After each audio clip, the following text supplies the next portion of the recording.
जय श्री राधे कृष्ण। प्रिय मित्रों, वीडियो आरंभ करने से पहले आइए हम सब मिलकर एक प्रार्थना करें।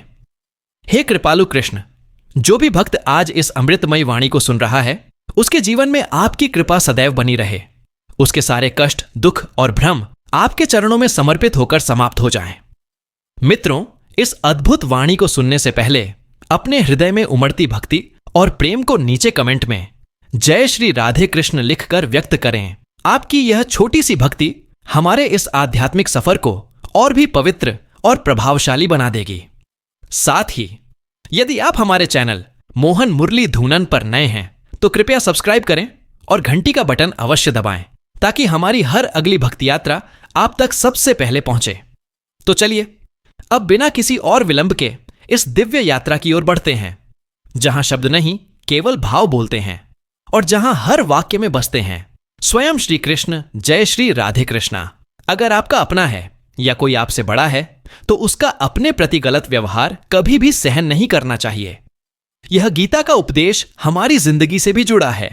हम भी अपने मन की अधिकतर तकलीफों को यह सोचकर जिंदगी भर सहते रहते हैं कि यह तो मेरा अपना है, यह तो मेरा बड़ा है, इसको हम कैसे कुछ कह सकते हैं।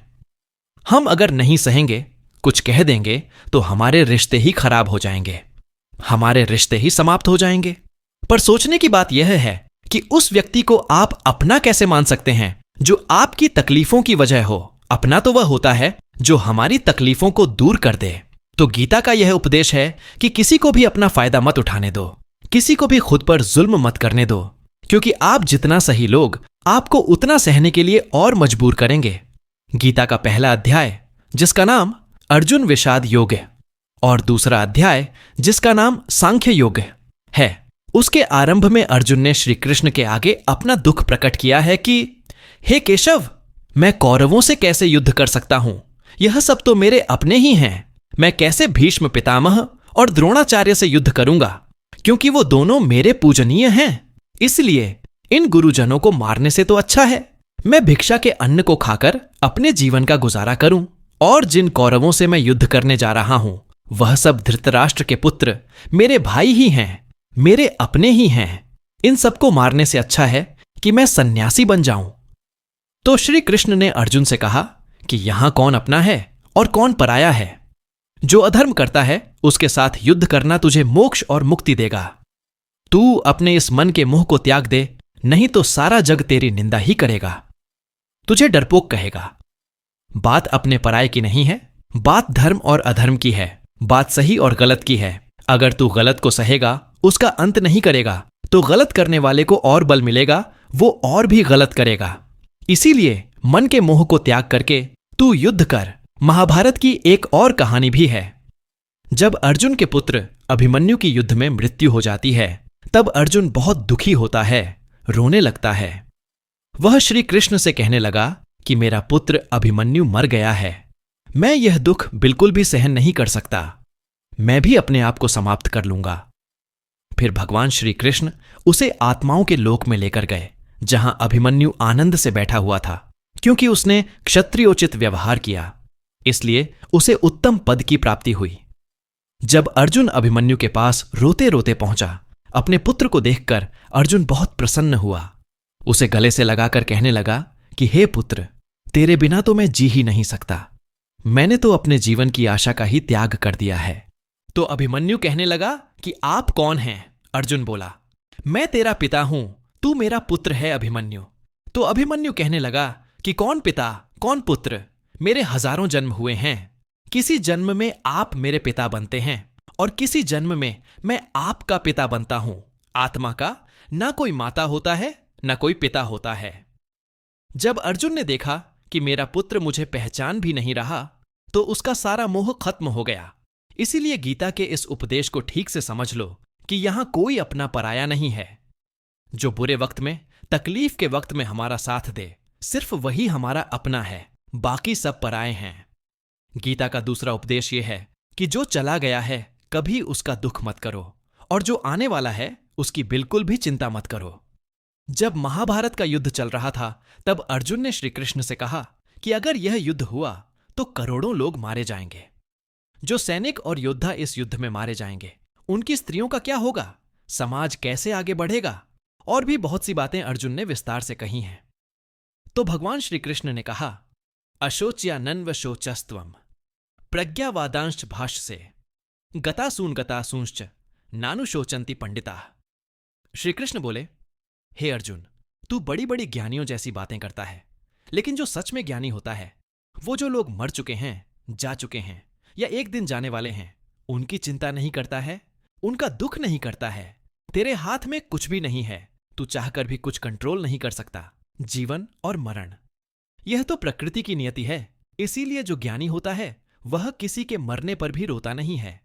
ज्ञानी जन न ही बीते हुए कल का शोक करते हैं और न ही आने वाले कल की चिंता करते हैं। इसीलिए जो होने वाला है वह होकर ही रहता है, और जो नहीं होने वाला है वह कभी नहीं होगा। ऐसा निश्चय जिसको समझ में आ जाता है, जिसकी बुद्धि में आ जाता है, उसे कभी कोई चिंता नहीं सताती, कोई दुख नहीं सताता। हमारे सारे दुखों का कारण ही यही है। या तो हम जो वक्त गुजर चुका है उसे सोच सोचकर परेशान होते रहते हैं, या भविष्य की चिंता कर करके खुद को बीमार कर देते हैं, नष्ट कर देते हैं। गीता का ज्ञान हमें यही सिखाता है कि ना तो हम बीता हुआ कल बदल सकते हैं और ना ही आने वाले कल पर कंट्रोल कर सकते हैं। हमारे हाथ में सिर्फ वर्तमान है, सिर्फ आज का ही पल है। हमारा 99% तनाव और चिंताएं भूतकाल और भविष्यकाल के बारे में सोचते रहने से होता है। हमेशा उसी में ही जीते रहते हैं, मगर वर्तमान में कभी नहीं जीते, इस पल को कभी नहीं जीते। जब आप वर्तमान का पूरा आनंद लेना सीख जाओगे, तभी आपकी जिंदगी से तनाव कम होगा, चिंताएं खत्म होंगी। वर्तमान में जीना एक बहुत बड़ी उपलब्धि है। हमारे हाथ में भी सिर्फ आज का ही पल है। हमें जो भी करना है आज ही करना है। कभी भी यह सोचकर समय को नष्ट नहीं करना चाहिए कि अभी मेरे पास बहुत समय बचा है। एक गुरुजी ने अपने एक शिष्य को पारस का पत्थर दिया। उनका वह शिष्य बहुत आलसी था, हर काम को कल पे टाल देता था। तो गुरुजी ने उसे कहा कि मैं तुझे यह पारस पत्थर दे रहा हूं। इस पारस पत्थर से जब तू लोहे को स्पर्श कराएगा तो वह लोहा स्वर्ण बन जाएगा, सोना बन जाएगा, और यह पारस पत्थर मैं तुझे 1 महीने के लिए दे रहा हूं। जब 1 महीना समाप्त हो जाएगा तब मैं तुझसे यह पत्थर वापस ले लूंगा। तब तक तू इस पत्थर को अपने पास ही रख। गुरुजी का वह शिष्य बाजार में लोहा खरीदने के लिए गया। जब बाजार में वह लोहा खरीदने पहुंचा तो उसे लोहे का वह रेट बहुत महंगा लगा। उसने कहा, थोड़े दिन रुक के ले लूंगा, जब लोहे का रेट कम हो जाएगा। पर उसकी बुद्धि में यह बिल्कुल नहीं आया कि इस लोहे को मैं सोना बनाकर बहुत अधिक धन बना सकता हूं। लेकिन उसके मन की सुस्ती, उसके मन का आलस्य, उसकी वजह से उसने उस काम को कल पे टाल दिया। ऐसे ही करते करते पूरा महीना समाप्त हो गया। फिर गुरुजी उस शिष्य के पास आ पहुंचे कि बताओ, तुमने कितना सोना बनाया? शिष्य बोला कि मैंने तो अभी सोना बनाना शुरू भी नहीं किया। तो गुरुजी ने कहा, मुझे मेरा वह पारस पत्थर वापस चाहिए। शिष्य बोला कि नहीं, मुझे थोड़ा वक्त दीजिए, मैं थोड़ा सोना बनाना चाहता हूं। गुरुजी ने कहा, यह पारस पत्थर पूरा 1 महीना तेरे पास था, पर तू कुछ नहीं कर पाया। लेकिन अब समय समाप्त हो चुका है। ऐसे ही यह हमारा जीवन है, हमारी जिंदगी है, और यह समय ही पारस पत्थर है। हम समय के एक एक पल से अपने जीवन को सोना बना सकते हैं। लेकिन हमें यह लगता है कि हमारे पास बहुत समय बचा है, कि एक दिन जिंदगी को जी लेंगे, एक दिन जिंदगी में खुश हो जाएंगे। लेकिन वो दिन कभी नहीं आता और हम जिंदगी भर भागते रहते हैं, चिंता करते रहते हैं, दुखी होते रहते हैं। लेकिन जिंदगी को जीना, खुश रहना हम भूल जाते हैं। इसीलिए गीता का ज्ञान हमें यह सिखाता है कि आप आज में जीना सीखो, इस पल में जीना सीखो। गीता का तीसरा उपदेश यह है कि मौत से डरना बिल्कुल व्यर्थ है। श्री कृष्ण ने गीता में कहा है, यह संसार मृत्यु लोक है। जिसका भी जन्म हुआ है वह एक दिन जरूर मर जाएगा। जिसका आरंभ हुआ है उसका अंत अवश्य होगा। हम इसे रोक नहीं सकते। जैसे हम रोज कपड़े बदलते हैं, वैसे ही हमारी आत्मा नया शरीर धारण करती है। मृत्यु सिर्फ इस जीवन का एक नया आरंभ है, इस जीवन का अंत नहीं है। आत्मा कभी नहीं मर सकती और न ही उसे कोई मार सकता है। लेकिन मौत का डर मनुष्य को सबसे ज्यादा लगा रहता है। मौत का दुख भी इंसान को सबसे ज्यादा होता है। एक पेड़ में 2 पक्षियों का जोड़ा रहता था। उन दोनों को एक दूसरे से बहुत प्रेम था। उन्होंने साथ जीने मरने की कस्में खाई थीं। एक दिन वहां एक शिकारी आया और उसने एक तीर चलाकर वहां पेड़ पर बैठे मादा पक्षी को मार दिया, तो वो अकेला नर पक्षी रोने लगा कि मैं तुम्हारे बिना कैसे जी पाऊंगा। तुम्हारी जगह मेरी मृत्यु आ जाती, मेरा जीवन तुमको मिल जाता। वो रो रो के बहुत विलाप करने लगा। इतने में ही उस शिकारी ने दूसरा तीर चलाया और उस नर पक्षी को भी मार दिया। वास्तविकता में यह कहानी हमारी ही है। हम भी रोते रहते हैं जब कोई मरता है तो, लेकिन हमें यह नहीं पता कि एक ना एक दिन हमारा भी जीवन समाप्त हो जाएगा। हम भी उसी मृत्यु के पेड़ पर ही बैठे हैं, लेकिन शरीर का मिटना हमारा अंत नहीं है। श्री कृष्ण ने अर्जुन से कहा कि हे अर्जुन, तेरे और मेरे अनंत जन्म हुए हैं, तुझे कुछ भी याद नहीं है, लेकिन मुझे सब याद है।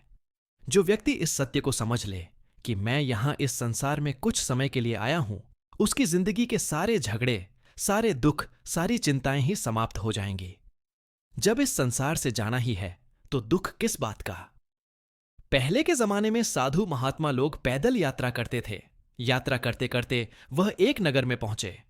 वह महात्मा बहुत थक चुके थे। उस नगर में उन्होंने एक महल देखा और उन्होंने उस महल में जाकर विश्राम करने का सोचा और वह महल में जाकर सो गए।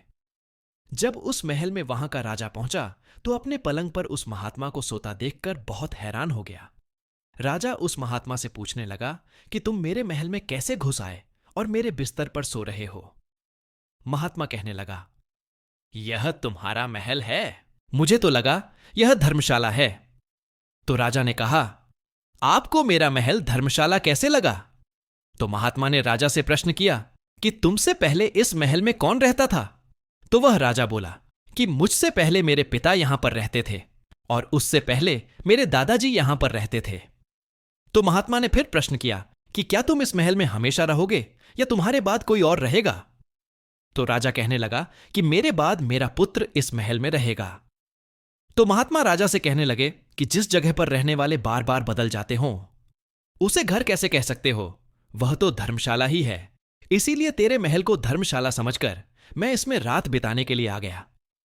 धर्मशाला जान, जग को जीव सब मेहमान है, मोह किससे मत करो, सब स्वप्न का सामान है। यदि हम भी इस बात को समझ लें कि हम यहां कुछ समय के लिए आए हैं, आनंद करने के लिए आए हैं, खुश रहने के लिए आए हैं, तो हमारे सारे दुख ही समाप्त हो जाएं। जब हम अपना मोह यहां जमा लेते हैं, अपना दावा यहां जमा लेते हैं कि यह मेरा है, इसे मैं छोड़ नहीं सकता, इसके बिना मैं जी नहीं सकता, तो हमारा जीवन दुखों से भर जाता है। इसलिए जीवन में मृत्यु का भय त्याग करके जीवन का प्रतिपल आनंद लेना चाहिए। गीता का चौथा उपदेश, मन और विचारों को कंट्रोल किए बिना जीवन में कभी शांति और सुकून मिलने वाला ही नहीं है। अर्जुन ने श्री कृष्ण से कहा कि मेरा मन सही गलत सब कुछ जानता है, फिर भी मेरे विचार और मेरा मन मुझसे कंट्रोल नहीं होता। मैं जो करना चाहता हूं वह कर नहीं पाता हूं, और जो नहीं करना चाहता हूं वह मेरा मन मुझसे जबरदस्ती करवाता है। इसीलिए मैं बेचैन हो गया हूं, मुझे शांति प्राप्त नहीं हो रही। तो श्री कृष्ण ने अर्जुन से कहा, उसके लिए तुझे अपने मन और विचारों से डिटैच होकर अपने मन और विचारों को सही दिशा में ले जाने की प्रैक्टिस करनी होगी, अभ्यास करना होगा। और यह एक दिन का काम नहीं है। जब तक तू अपने मन और विचारों की गुलामी का त्याग नहीं करता, तब तक तुझे जीवन में कभी शांति नहीं मिलेगी। एक राजा था, वह बहुत बेचैन और परेशान रहता था। एक दिन वह अपने गुरुजी के पास गया और उनसे कहने लगा कि मेरा मन बहुत बेचैन है, मैं बहुत परेशान हूं, मैंने पूरे संसार को जीत लिया है, सब कुछ है मेरे पास, पर मैं खुश नहीं हूं, मेरे मन में सुकून नहीं है, शांति नहीं है। तो गुरुजी ने राजा से कहा कि तुम्हारे नगर में अगर कोई ऐसा व्यक्ति है जिसने सुकून को प्राप्त कर लिया है, शांति को प्राप्त कर लिया है, तुम उसका एक बार कुर्ता पहन लो तो तुम्हारे जीवन में भी शांति आ जाएगी। राजा बहुत प्रसन्न हो गया कि यह तो बहुत आसान काम है। वह अपने राजमहल में आया और राजसभा में सबसे कहने लगा कि आप लोगों में से जो भी शांत हो चुका हो, जिसे सुकून मिल गया हो, वह अपना कुर्ता मुझे दे दे। वो बदले में जितना भी धन मांगेगा मैं उसे दे दूंगा। सब लोग एक दूसरे का मुंह देखने लगे। पैसों का लालच आया, लेकिन सबको एक दूसरे की सच्चाई पता थी, क्योंकि किसी की जिंदगी में भी शांति और सुकून नहीं था। सब अपना सर झुकाकर वहां पर खड़े हो गए। फिर उस राजा ने पूरे नगर में ढिंढोरा पिटवा दिया कि जिसे भी शांति प्राप्त हो चुकी हो, सुकून प्राप्त हो चुका हो, वह मेरे पास आकर अपना कुर्ता दे दे। वह जितना कहेगा उसे उतना ही धन दिया जाएगा। लेकिन एक भी व्यक्ति ऐसा नहीं मिला जिसे शांति प्राप्त हो चुकी हो। वास्तविकता में जब कोई मरता है तब हम कहते हैं कि वह फलां व्यक्ति आज शांत हो गया। कभी किसी जिंदा इंसान के लिए नहीं सुना कि एक जीता जागता इंसान शांत हो गया है। राजा के सैनिक पूरे शहर में ढूंढते रहे। फिर उन्हें पेड़ के नीचे एक महात्मा तपस्या करता दिखा, जिसके चेहरे पर शांति थी, सुकून था। वो सैनिक उस महात्मा के पास आकर पूछने लगे कि क्या आपने शांति प्राप्त कर ली है, सुकून प्राप्त कर लिया है? महात्मा ने कहा, मैं पूरी तरह से शांत हूं। तो सैनिक उसे राजा के पास ले आए। राजा ने उस महात्मा से प्रश्न किया कि क्या आपको शांति और सुकून प्राप्त हो चुके हैं? वह महात्मा कहने लगे, महाराज, मैं पूरी तरह से शांत हूं। मुझे कोई चिंता नहीं, मुझे किसी चीज की लालच नहीं, मुझे कोई इच्छा नहीं है। तो राजा बहुत प्रसन्न हो गया कि आखिर वह व्यक्ति मिल ही गया जिसे शांति की प्राप्ति हो चुकी है, इसे सुकून प्राप्त हो चुका है। तो राजा उस महात्मा से कहने लगे, हे महात्मा, आप कृपया करके अपना कुर्ता मुझे दे दीजिए। बदले में आप जो मांगेंगे मैं आपको दे दूंगा। वह महात्मा कहने लगे, महाराज, सुकून और शांति तो मुझे मिल चुके हैं, लेकिन क्या करूं, मेरे पास कुर्ता ही नहीं है पहनने के लिए जो मैं आपको दे सकूं। जब राजा ने यह सुना कि इस महात्मा के पास कुर्ता भी नहीं है पहनने के लिए, उसके बाद भी ये महात्मा एकदम शांत हैं, इसके जीवन में सुकून है, तो राजा सोचने लगा कि मैं सारी जिंदगी धन को जोड़ने में लगा रहा, दुनिया जीतने में लगा रहा, लेकिन मुझे शांति नहीं मिली, सुकून नहीं मिला, क्योंकि शांति और सुकून बाहर की चीज नहीं है, अपने भीतर की चीज है। इसीलिए जब तक कोई व्यक्ति अपने मन और विचारों को कंट्रोल नहीं करता, तब तक उसके जीवन में सुकून और शांति नहीं आती। और गीता का उपदेश हमें यही सिखाता है कि जीवन में शांति चाहिए तो मन को शांत करना सीखो। गीता का 5वां उपदेश, वासना, क्रोध और लालच सर्वनाश का कारण है, नरक का द्वार है। जिस भी मनुष्य में ये 3 अवगुण होते हैं, वह हमेशा दूसरों को दुख पहुंचाकर अपने ही सुख और स्वार्थ की पूर्ति करता रहता है। किसी भी चीज की अति से ज्यादा वासना करना, क्रोधी स्वभाव होना और मन में लालच होना उसके जीवन के सुख को समाप्त कर देते हैं, उसके सारे रिश्तों में जहर भर देते हैं। इन्हें नरक का द्वार इसीलिए कहा गया है क्योंकि जिस इंसान में अत्यधिक क्रोध है, लालच है, वासना है, उसका पूरा जीवन जहर से भर जाता है। उसे मरने के बाद नहीं, जीते जी यहीं पर नरक का दर्शन होता है। गीता का 6वां उपदेश, सब भगवान एक ही हैं, कोई छोटा बड़ा नहीं है, सब एक परब्रह्म परमात्मा के अलग अलग रूप और नाम हैं। श्री कृष्ण ने गीता के 10वें अध्याय विभूति योग में बताया है कि जितने भी जगत के देवी देवता हैं वो सब मेरी ही विभूति हैं। मैं ही शिव हूं, मैं ही इंद्र हूं, मैं ही यक्षराज कुबेर हूं, मैं ही अग्निदेव हूं, देवताओं के गुरु बृहस्पति भी मैं हूं, समुद्र भी मैं ही हूं, अक्षरों में ओम भी मैं ही हूं, काल का महाकाल भी मैं ही हूं, सारे जगत का नाश, उत्पत्ति और पालन करने वाला भी मैं ही हूं। श्री कृष्ण ने अर्जुन से कहा कि मेरी विभूतियों का कोई अंत नहीं है, इसलिए सब भगवान, सब नाम, सब देवता मेरे ही रूप हैं। इसलिए किसी भी देव या ईश्वर में कभी भेद बुद्धि मत करना, कभी किसी को छोटा बड़ा मत समझना। गीता का उपदेश हमें यह सिखाता है कि कभी भी किसी दूसरे के इष्ट को छोटा नहीं समझना चाहिए या इस बात पर झगड़े फसाद नहीं करने चाहिए कि कौन बड़ा है और कौन छोटा है। गीता का 7वां उपदेश, सुख की इच्छा ही आखिर में हमारे दुखों का कारण बनती है। श्री कृष्ण ने अर्जुन से कहा कि मनुष्य जितना सुखों की लालसा और इच्छा करता है, उतना ही उसकी इंद्रियां सुख भोग में आसक्त हो जाती हैं।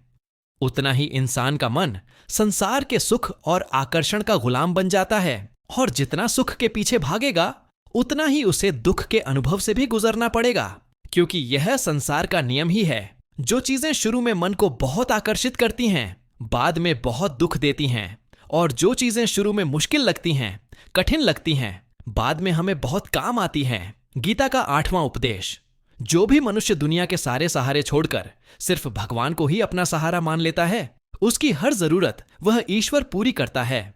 उसकी हर प्रकार से रक्षा वह परमात्मा ही करता है। अनन्याश्चिन्तयन्तो मां ये जना पर्युपासते तेषां नित्याभियुक्तानां योगक्षेमं वहाम्यहम्।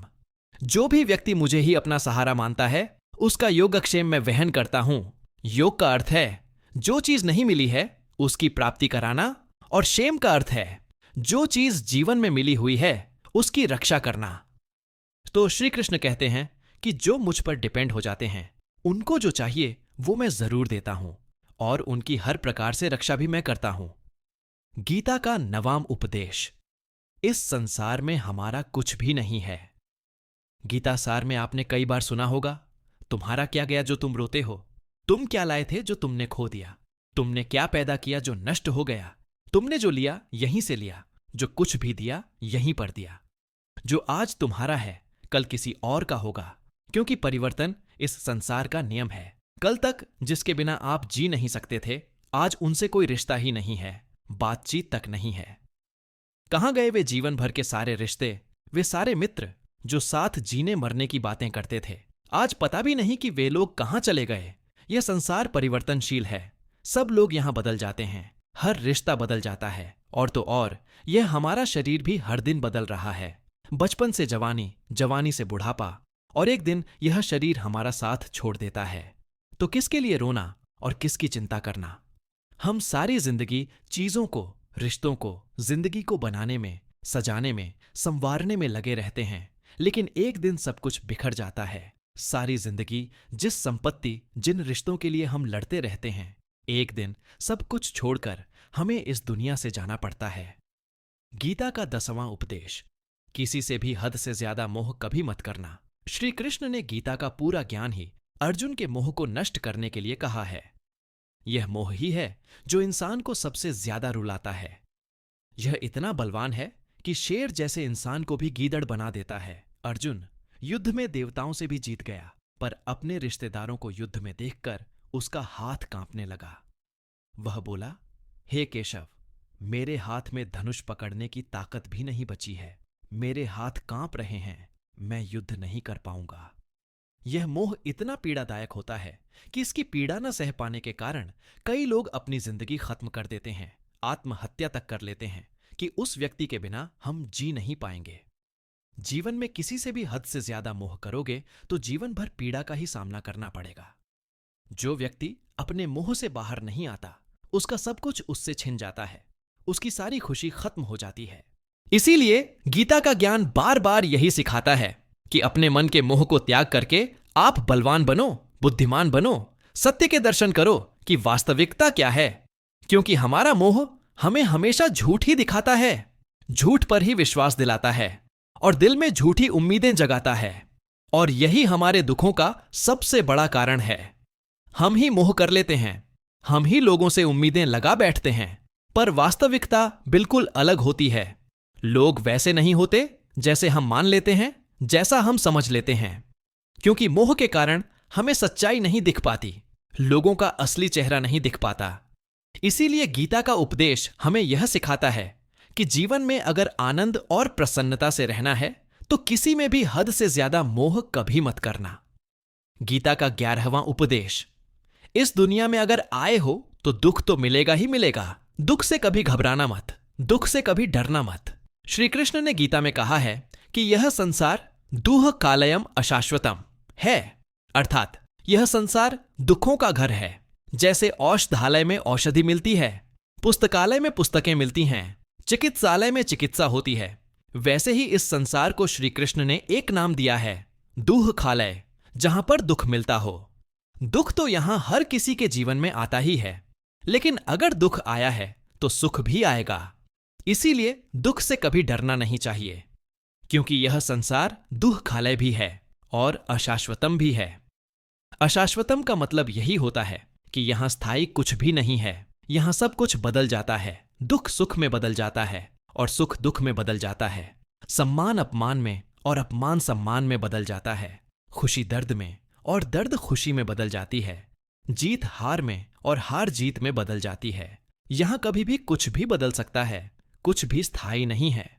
न ही हम स्थायी हैं, न ही हमसे जुड़ी कोई चीज यहां स्थायी है, क्योंकि यह संसार अशाश्वत है। यहां सब कुछ बदलने वाला है, यहां कुछ भी स्थायी नहीं रहेगा, तो आपका दुख भी स्थायी नहीं रहेगा। इसलिए दुख से कभी भी डरना नहीं चाहिए। गीता का यह उपदेश हजारों साल पुराना है, लेकिन आज भी नया है। पूरे विश्व में गीता को सबसे ज्यादा पढ़ा गया है और सबसे कम समझा गया है। श्रीमद् भगवत गीता के ये उपदेश अगर कोई व्यक्ति ठीक से समझ ले और उसे अपनी जिंदगी में उतार ले तो यह पक्की बात है, वह अपनी जिंदगी में जो चाहे वह हासिल कर सकता है। अपने जीवन की हर समस्या से वह एक पल में बाहर आ सकता है। श्रीमद् भगवत गीता के इस दिव्य उपदेश को हमें बार बार सुनना चाहिए, हर रोज सुनना चाहिए। जब भी जीवन में कोई चिंता या परेशानी आए तो एक बार इस उपदेश को जरूर सुन लेना और मन में यह विश्वास रखना कि गीता का यह उपदेश आपकी जिंदगी की हर परेशानी में आपको राह अवश्य दिखाएगा।